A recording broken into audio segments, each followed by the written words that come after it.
Hello student, आज की इस वीडियो में हम लेकर के आए हैं जो स्टूडेंट 2024 में बोर्ड का पेपर देने जा रहे हैं और क्लास 10th में और सब्जेक्ट गणित लिए हैं, उन सभी स्टूडेंट के लिए वेरी इंपॉर्टेंट क्वेश्चन लेकर के आया हूं। एक क्वेश्चन जो है आपके बोर्ड एग्जाम के लिए वेरी वेरी इंपॉर्टेंट है। यदि आप इन सारे क्वेश्चन को सॉल्व करते हैं तो आप बोर्ड एग्जाम में 90+ मार्क्स स्कोर कर सकते हो। ये हमारा क्लास 1 है। आपको regular class 1, class 2, class 3, class 4 मिलता रहेगा। यदि आप सारे क्लास की वीडियो को देखते हैं शुरू से लेकर के अंत तक और सारे क्वेश्चन पर प्रैक्टिस करते हैं तो आप बहुत कम समय में मेहनत करके 90+ मार्क्स स्कोर कर सकते हैं। यदि आप 90+ यानी कि 92, 95, 98 या 100 में 100 स्कोर करना चाहते हैं तो आपको अच्छे से मेहनत करना होगा, इन सारे क्वेश्चन पर अच्छे से प्रैक्टिस करना होगा। आपके पास बहुत कम समय है। यदि आप सही तरीके से मेहनत करते हैं तो आप बोर्ड एग्जाम में 90+ स्कोर कर सकते हैं। यदि आपको स्कोर करना है तो सारी क्लास का नोटिफिकेशन आपको मिलना चाहिए। नोटिफिकेशन पाने के लिए चैनल को सब्सक्राइब करके बेल नोटिफिकेशन पर आज सेलेक्ट कर लीजिए, जिससे कि हर नई क्लास का नोटिफिकेशन आपको बिल्कुल समय समय पर मिलता रहे। हम हर एक क्लास क्वेश्चन को बिल्कुल बेसिक से स्टार्ट करूंगा और एडवांस तक सिखाऊंगा, उसकी गहराई में ले चल के आपको समझाऊंगा, जिससे कि आपको प्रत्येक क्वेश्चन आसानी से समझ में आ जाए। तो चलिए इस क्वेश्चन नंबर 1 को हम देखते हैं। देखिए क्वेश्चन नंबर 1, किन्हीं दो संख्याओं का एलसीएम, एलसीएम का मतलब लासा, आप नोट कर लीजिए। एलसीएम का मतलब होता है लासा, लासा 60 है तथा एचसीएफ, एचसीएफ का मतलब होता है मासा, मासा क्या है 3 है। एक संख्या 12 है, क्या है एक संख्या, यानी कि पहली संख्या आपकी 12 है, दूसरी संख्या होगी, दूसरी संख्या क्या होगी आपसे पूछ रहा है। तो हमारा एक फार्मूला होता है, यहाँ फार्मूला लिख रहे हैं, इस सूत्र को आप नोट कर लीजिए। दो संख्याओं क्या है? दो संख्याओं का गुणनफल बराबर होता है, दो संख्याओं का गुणनफल, क्या दो संख्याओं का गुणनफल, दो संख्याओं का गुणनफल बराबर होता है एलसीएम गुणे एचसीएफ, यानी कि लासा गुणे मासा। ठीक, दो संख्या आपकी क्या है, एक संख्या आपकी क्या है, पहली संख्या आपकी क्या है, या हम कह सकते हैं पहली संख्या या कह सकते हैं एक संख्या।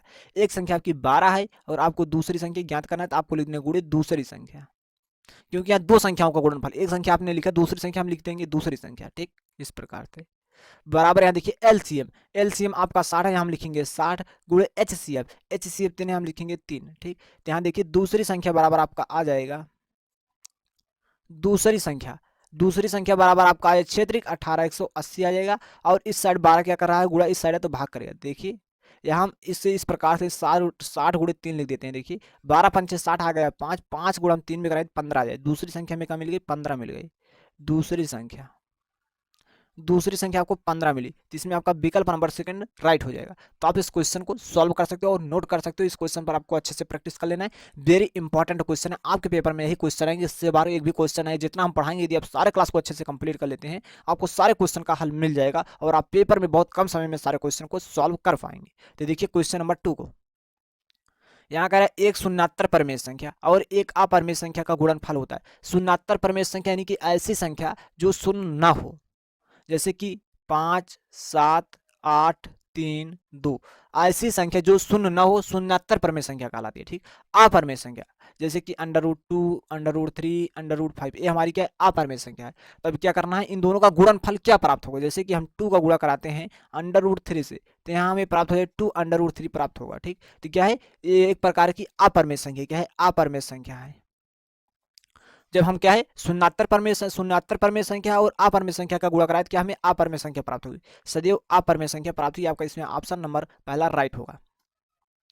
देखिए थर्ड क्वेश्चन को, रेखा युग्म समीकरण x + 2y - 5 = 0, 4x + 8y - 20 = 0 के हल होंगे, आपसे पूछ रहा है। इसके हल कौन से होंगे, तो चलिए यहाँ आपको दिया है केवल एक अद्वितीय अपरिमित रूप से अनेक हल, कोई हल नहीं, दो हल होंगे। ठीक, तो यहाँ देखिए सबसे पहले आपको जो पहला समीकरण है, समीकरण की तुलना आपको कर देना है a1x + b1y + c1 = 0 से। इसकी तुलना कर देना है आपको a2x + b2y + b2y + c2 = 0 से। ठीक, इसकी तुलना आपको कर देना है। तो यहाँ आपको मिल जाएगा a1। देखिए यहाँ आपको a1 का मान क्या मिल जाएगा, a1 का मान यहाँ इसके सामने 1 माना जाए, यानी कि x का गुणांक है a1 है, तो यहाँ x का गुणांक है 1 है, तो यानी कि a1 का मान आपको 1 मिल जाएगा। और b1 का मान देखिए, b1 का मान यहाँ आपको देखिए y का गुणांक 2 है, यहाँ y का गुणांक है b1 है, तो यहाँ आपको b1 का मान मिल जाएगा 2, और c1 का मान मिल जाएगा आपको -5। ठीक, इसी प्रकार से a2 ज्ञात करेंगे। यहाँ देखिए a2 का मान आपका है 4, और b2 का मान क्या है 8, और c2 का मान क्या है, c2 का मान देखिए -20। अब यहाँ हम ज्ञात करेंगे a1 बटे a2, A1/A2 क्या है, A1/A1 का मान क्या है 1 है, और A2 का मान क्या है 4, तो यहाँ पर आ जाएगा 1/4। इसी प्रकार से B1/B2 ज्ञात करेंगे, तो यहाँ B1 का मान क्या है 2 है, तो यहाँ और B2 का मान +8 है, क्या है 8 है, ठीक केवल। तो यहाँ पर आ जाएगा 1/4 यहाँ भी, ठीक। इसी प्रकार से हम C1/C2 ज्ञात करेंगे, तो यहाँ पर C1 का मान -5 और C2 का मान -20, तो माइनस से माइनस कैंसिल, 5 1 कम 5, 5 चौक 20। तो यहाँ देखिए A1/A2 का मान आया 1/4 और B1/B2 का मान आया 1/4, C1/C2 का मान आया 1/4। तो यहाँ आपको मिल गया A1/A2 बराबर क्या है B1/B2 बराबर है C1/C2 बराबर किसके 1/4 के। मतलब तीनों मान बराबर हैं। जब तीनों मान बराबर होते हैं तो अपरिमित रूप से अनेक हल होते हैं, ठीक। जब दो मान बराबर ना हो, जैसे A1/A2 बराबर नहीं है B1/B2, तो क्या हो जाएगा केवल अद्वितीय हल होगा। तो क्या होगा अद्वितीय हल होगा। लेकिन एक कंडीशन और होती है, जब A1/A2 बराबर है B1/B2 बराबर नहीं है C1/C2, तो क्या होगा कोई हल नहीं होगा, ठीक। जब तीनों मान बराबर होंगे तो अपरिमित रूप से अनेक हल है। जब दोनों मान बराबर नहीं, A1/A2 और B1/B2 का मान बराबर नहीं, तो अद्वितीय हल होगा। जब A1/A2 बराबर है B1/B2 बराबर नहीं है C1/C2, कोई हल नहीं है। दो हल के बारे में कोई जिक्र किया ही नहीं गया है, ठीक। तो हम समझते हैं कि इसमें आपको एक क्वेश्चन बहुत बेहतर तरीके से समझ में आया। इसमें आपका सेकंड ऑप्शन राइट है, ठीक। चलिए क्वेश्चन नंबर 4 को देखिए। वह सबसे बड़ी संख्या जिससे 70 और 125 को विभाजित करने पर क्रमशः शेषफल 5 और 8 प्राप्त होता है। जैसे कि हमारा एक वह सबसे बड़ी संख्या कौन सी संख्या है 13, 875, 65, 750, जिससे कि हम 70 और 125 को विभाजित करेंगे, 70 में और 125 में हम भाग दें और शेषफल हमें 5 और 8 प्राप्त हो। तो सबसे पहले हम 13 से चेक करते हैं। देखिए हम 13 से भाग देंगे 70 में, 13 25 65, यहाँ आपका आ जाएगा 65, यहाँ हम घटाएंगे तो हमारा 5 आया। तो यहाँ भाई मैंने 13 से भाग दिया 70 में, तो हमें क्या प्राप्त हुआ शेषफल 5 प्राप्त हुआ। अब 125 में हम भाग देंगे किससे 13 से हम भाग देंगे। यहाँ हम जब 13 से भाग दें 13 ना वही 117, ठीक। घटाया तो 8 है, ठीक। जब मैंने 13 से भाग दिया 125 में शेषफल क्या प्राप्त हुआ 8। तो वह सबसे बड़ी संख्या कौन सी है 13। इसमें आपको पहला ऑप्शन राइट हो जाएगा। क्वेश्चन नंबर 5 देखिए। 3 के प्रथम 5 गुणाजों का योग, 3 के प्रथम 5 गुणाजों का योग, जैसे कि पहला गुणा 3 में हम 1 से गुणा कराएंगे तो हमारा पहला गुणाज प्राप्त हो जाएगा 3। 3 में हम 2 से गुणा कराएंगे तो हमारा दूसरा गुणाज यानी कि 6। 3 में हम 3 से गुणा कराएंगे तो हमारा तीसरा गुणाज यानी कि 9। 3 में हम 4 से गुणा कराएंगे तो हमारा चौथा गुणा 3 चौक 12, और 3 में हम 5 से गुणा कराएंगे तो 3 25 15, यहाँ 15 प्राप्त हो जाएगा, ठीक। अब इन सारी संख्याओं को हम जोड़ेंगे, योग करेंगे, ठीक। योग देखिए 3 में हम 6 जोड़े तो हमारा देखिए 3 में हम 6 जोड़े तो हमारा 9 आ जाए, 9 9 18 हो जाएगा। 18 में 12 जोड़े तो हमारा 30 हो जाएगा। 30 में हम 15 जोड़े तो हमारा 45। इसमें आपका ऑप्शन नंबर फर्स्ट राइट है। चलिए क्वेश्चन की और हम आगे बढ़ते हैं। देखिए क्वेश्चन नंबर 6 देखते हैं। सारे क्वेश्चन आपके बोर्ड एग्जाम के लिए वेरी वेरी इंपॉर्टेंट क्वेश्चन। सारे क्वेश्चन को नोट करना, अच्छे से प्रैक्टिस करना है और बोर्ड परीक्षा में टॉप करना है और अपने माँ बाप का नाम रोशन करना है। चलिए दो घात समीकरण 2x² - 4x + 3 बराबर 0 के बारे कथनों पर विचार किया। आपको पहला कथन दिया गया है, दिए गए समीकरण का विविक्तीकर शून्य से कम है। सबसे पहले हम इसका विविक्तीकर ज्ञात करें, और विविक्तीकर ज्ञात करने के लिए इस समीकरण की तुलना हम करेंगे ax² + bx + c = 0 से। तो हमें आ जाएगा हमें a1, देखिए यहाँ हमें a का मान मिल जाएगा 2 और b का मान मिल जाएगा -4 और c का मान मिल जाएगा 3। तो हमारा d का फार्मूला होता है d बराबर होता है b² - 4ac। तो यहाँ d बराबर आपका b का मान मिल जाएगा 4 का वर्ग, ठीक। और 4 गुणे a का मान मिल जाएगा 2 और c का मान मिल जाएगा 3। तो यहाँ d बराबर है 4 चौक 16, 4 चौक 16, 4 दूनी 8, क्या है 4 दूनी 8 त्रिक 24। यहाँ हम घटा देते हमारा आ जाएगा -8, क्या आ जाएगा -8 आ जाएगा। डी का मान क्या मिल गया -8। तो यहाँ जो -8 जो है डी से बड़ा है 0, ठीक। -8 से बड़ा है 0, क्योंकि ऋणात्मक मान हमेशा 0 से क्या होते हैं, जीरो ऋणात्मक मान जो होते हैं 0 से हमेशा छोटे होते हैं, ठीक। यानी कि 0 बड़ा होगा, ठीक। यहाँ दिए गए समीकरण का विविक्तीकर 0 से कम है। भाई -8 जो है 0 से कम होता है। इस ऑप्शन को फॉलो करेगा, ये सही है, ठीक। समीकरण की कोई मूल वास्तविक नहीं है भैया, वास्तविक नहीं है, काल्पनिक है, क्योंकि मान ऋणात्मक है। जब मान ऋणात्मक हो तो काल्पनिक होते हैं, वास्तविक नहीं होते हैं। तो ठीक इसमें इस ऑप्शन को फॉलो कर रहा है। समीकरण का विविक्तीकर 0 है, क्या है समीकरण का विविक्तीकर 0 है। भैया 0 नहीं है, विविक्तीकर मैंने ज्ञात किया -8 है। इस ऑप्शन को फॉलो नहीं कर रहा है। समीकरण के मूल वास्तविक है भैया, वास्तविक नहीं काल्पनिक मान है, क्योंकि ऋणात्मक मान जो होते हैं काल्पनिक मान होते हैं। वास्तविक मान धनात्मक होते हैं, जैसे 7 हुआ हमारा क्या है 8 हुआ, क्या है ये हमारे क्या है वास्तविक मान है। लेकिन जो ऋणात्मक मान होते हैं जैसे -8 हुआ 7 हुआ -7 हुआ, ये हमारे क्या होते हैं काल्पनिक मान होते हैं, ठीक। समीकरण के मूल वास्तविक हैं, तो वास्तविक नहीं भी काल्पनिक है, ठीक।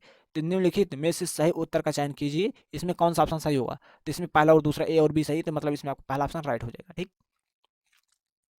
इस क्वेश्चन को देखिए क्वेश्चन नंबर 7 को, AOBC एक आयत है जिसके 3 शीर्ष A 03 O 03 B 50 इसका विकर्ण है। इसका विकर्ण सारे question very important question note करके अच्छे से प्रैक्टिस कर लेना है, टॉप करना है। तो देखिए सबसे पहले आपको एक आयत बना लेना है इस प्रकार से, ठीक। इस आयत के शीर्ष आपको दिए गए, आयत क्या होती है जिसके आमने सामने क्या होती है, भुजा बराबर होती है, ठीक। तो यहाँ देखिए हमारा आयत है AOBC, ठीक। ये हमारा एक आयत है। अब यहाँ इसका विकर्ण क्या होगा, देखिए ये आपका यहाँ विकर्ण बन जाएगा, ठीक। ध्यान से देखिए ये आपका विकर्ण है, विकर्ण हमारा क्या है 03 हो जाएगा यहाँ, और यहाँ क्या हो जाएगा हमारा 03 ये भी हो जाएगा, ये हमारा हो जाएगा 50, इसका विकर्ण है। अब इसका विकर्ण क्या होगा, अब इसका विकर्ण यानी कि ए बी का मान आपसे पूछ रहा है, ए बी मतलब ए बी के बीच की दूरी पूछ रहा है, ए बी के बीच की दूरी क्या हो सकती है 5 के अंडर रूट 34 3 4 क्या हो सकता है। तो ए बी यानी कि दो बिंदुओं के बीच की दूरी हमें ज्ञात करना है। दो बिंदुओं के बीच की दूरी का सूत्र होता है, दूरी का जो हमारा सूत्र होता है अंडर रूट के अंदर होता है x2 माइनस x1 का whole square plus y1, sorry यहाँ कहा जाएगा y2 माइनस y1 का होल स्क्वायर, ठीक। तो यहाँ आप कहा जाए, देखिए यहाँ जो आपका पहला बिंदु इसका मान होगा x1 y1 इसे हम लिखते हैं, इसे हम लिखते हैं x2 और y2 से लिखते हैं, ठीक। तो यहाँ हमें चाहिए x2, क्या चाहिए x2 का मान 5 है और यहाँ x1 है, x1 का मान 0 है, तो यहाँ का हम होल स्क्वायर कर देंगे प्लस यहाँ y2 है, देखिए y2 की वैल्यू 0 है, यहाँ y1 का मान क्या है 3 है, तो इसका होल स्क्वायर करेंगे तो हम घटाएंगे हमारा 5 का वर्ग आ जाएगा, उसके बाद 3 का वर्ग आ जाएगा, ठीक। तो यहाँ 5 25, उसके बाद 3 त्रिक 9, क्या है 3 त्रिक 9, तो हम इन दोनों को जोड़ेंगे तो हमारे जोड़ने के बाद आ जाएगा अंडर रूट 34, ठीक। इसमें आपका विकल्प नंबर सेकंड राइट हो जाए, ठीक। सेकंड ऑप्शन राइट होगा, ठीक। चलिए क्वेश्चन नंबर 8 को देखिए। क्वेश्चन नंबर 8, यदि समीकरण एक्स स्क्वायर प्लस के एक्स माइनस 5/4 बराबर 0 का एक मूल 1/2 है तो के का मान है। तो के का मान पूछ रहा है, तो जो आपको यहाँ समीकरण दिया, इस समीकरण में आपको क्या रखना है, एक मूल आपको दिया यानी कि एक्स बराबर आपको 1/2 दिया गया, ठीक। तो इसमें आपको एक्स के स्थान पर क्या जो समीकरण है इसमें एक्स के स्थान पर 1/2 रखना है। तो यहाँ चलिए हम रख कर आपको दिखा देते हैं। यहाँ हम रखेंगे एक्स के स्थान पर 1/2, इसके ऊपर स्क्वायर है, यहाँ स्क्वायर लग जाएगा, ठीक है, यहाँ स्क्वायर है, यहाँ स्क्वायर लग जाएगा। उसके बाद के गुणे एक्स है, एक्स का मान 1/2 लिखेंगे और उसके बाद माइनस 5/4 इक्वल टू 0 आ जाएगा। तो यहाँ 1/2 का होल स्क्वायर यानी कि 1/4 हो जाएगा, यहाँ पर आ जाएगा k/2, उसके बाद माइनस 5/4 इक्वल टू 0। तो यहाँ पर आ जाएगा k/2, देखिए माइनस 5/4 जो बराबर के इस साइड भेजें 5/4 हो जाएगा, इस साइड प्लस बराबर के इस साइड है तो माइनस हो माइनस 1/4। तो यहाँ देखिए यहाँ पर आ जाएगा k/2 इक्वल टू, यहाँ देखिए हर समान हम लिखेंगे 4, यहाँ कर देंगे 5 माइनस 1, तो यहाँ k/2 आ जाएगा बराबर यहाँ 4/4 आ जाएगा, 4 से 4 कैंसिल 1/1 आ जाएगा। तो यहाँ कहा जाए, देखिए हम सॉल्व करेंगे यहाँ k/2 और उसके बाद 1/1, इसका गुणा इसमें इसका गुणा उसमें कराएंगे, k बराबर 2 आ जाएगा, इसमें आपका k बराबर 2 आ जाएगा, ठीक। इस प्रकार से आपका क्वेश्चन नंबर जो है ये तो सॉल्व होता है। इस प्रकार से आज की इस क्लास में मैंने टोटल 8 क्वेश्चन आपको सॉल्व कराया। अब इसके नेक्स्ट क्लास में हम और सारे क्वेश्चन को सॉल्व कराऊंगा, तो चैनल को सब्सक्राइब कर लें, हमारा क्लास नंबर 1 था। तो बस मिलते हैं नेक्स्ट क्लास में, तब तक के लिए जय हिंद जय भारत।